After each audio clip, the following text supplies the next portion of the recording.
A lot of people say, oh, I just want to they're kind of dabbling in the idea of improving themselves. And the real way to do it is you got to write down what the fuck you want and then go after it. Because otherwise you live in sort of a wishy-washy world.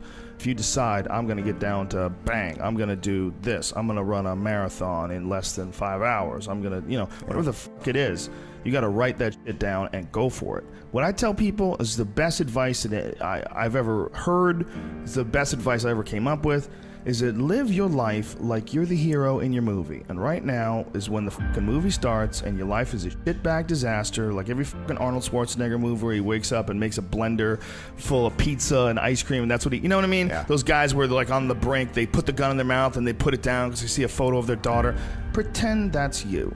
Pretend you are, right now, you're in the part of the movie that starts and it shows you as a fucking loser.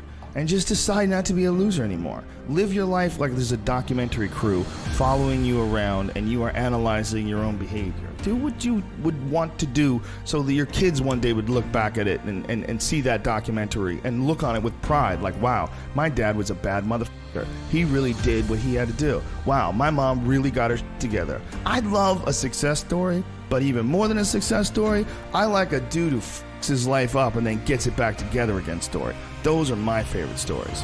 And the way to do that, you gotta write it down. You gotta think that you are the hero in your own fucking movie, and then you gotta sit down and you gotta write it down. Write down what you need to do.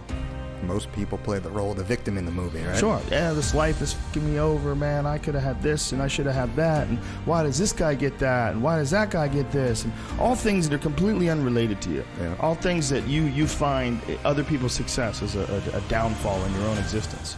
Instead of being inspired, instead of choosing to be positive, instead of like improving constantly on the direction of trying to achieve whatever the you have written down, you just sit around and spiral, There's nothing more miserable than sitting around someone who's fucking complaining all the time. It is one of the most annoying things ever. Everybody hates it. When someone just sits around and they complain about their life and they don't do jack shit about it. And you tiptoe around it, you don't know what to say. Well,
do it. Yeah. But I always do. Mm-hmm. And that you have to sit down, you have to overcome resistance, and that the pro goes to work. And it doesn't matter if you're sick, it doesn't matter if you have kids, it doesn't matter what, you're a pro and you go to work. And that just, it puts it in your head that this is what I do. This is what, and you have pride in that. Yeah, and you're doing the work, and out of that work, gems blossom. Little things, but you might have a day where you just write nothing but dog shit. So what? Show up again tomorrow, and tomorrow out of that dog shit, a flower will emerge. You never know, and that's the only way to really develop your potential 100% in anything.